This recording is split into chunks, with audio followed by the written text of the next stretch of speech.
28 December শনিবার Kamata cultural সোসাইটির উদ্যোগে সূচনা হলো মিস্টার অ্যান্ড মিসেস কামতা স্ট্রি ফ্যাশন শো ও ফুড ফেস্টিভ্যাল।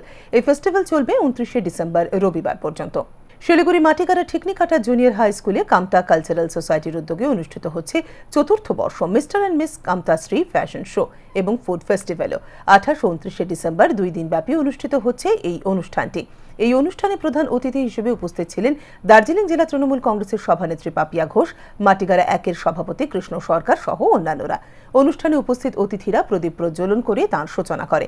এরপর উপস্থিত সকল অতিথিদের কামতাপুরি গামছা পরিয়ে ও ফুলের তোড়া দিয়ে সম্মানিত করা হয়। সেই সঙ্গে রায় সাহেব পঞ্চানন বর্মা এবং বীর চিলা রায়কে শ্রদ্ধা জানিয়ে নাচ ও গান পরিবেশনের মধ্য দিয়ে শুরু হয় মূল অনুষ্ঠান। গোটা উত্তরবঙ্গের বিভিন্ন জায়গার পাশাপাশি মেঘালয়, বিহার ও নেপালের প্রতিযোগীরাও এই প্রতিযোগিতায় অংশগ্রহণ করেছেন।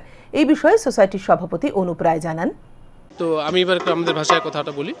আমার এটি আইসিসির সবাই বিশেষ বিশেষ শাখায়, যার জন্য আমার আজ মিস্টার অ্যান্ড মিস কামতাশ্রী আজ অনুষ্ঠানটা শুরু হয়েছে। এই অনুষ্ঠান 4th সিজন। আমরা প্রতি 2 বছর পর পর এই অনুষ্ঠানটা করি মেডিকেল মোড়ের কাওয়াখালী মাঠত। এই মাঠটা আমার রাজবংশী একজনের ডোনেট করা মাঠেই এই জায়গাটাতে আমরা প্রোগ্রামটা করি।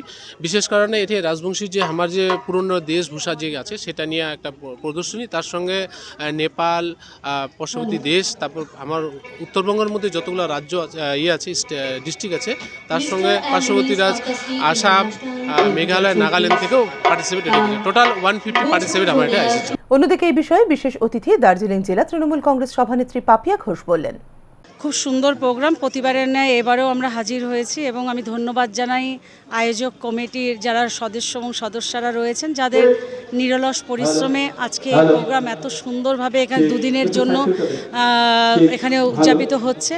এবং আগামী দিন আমরা চাইব এই মঞ্চ থেকে এমন কিছু ট্যালেন্ট আমরা যাতে খুঁজে পাই যারা পশ্চিমবাংলার মুখ উজ্জ্বল করবে।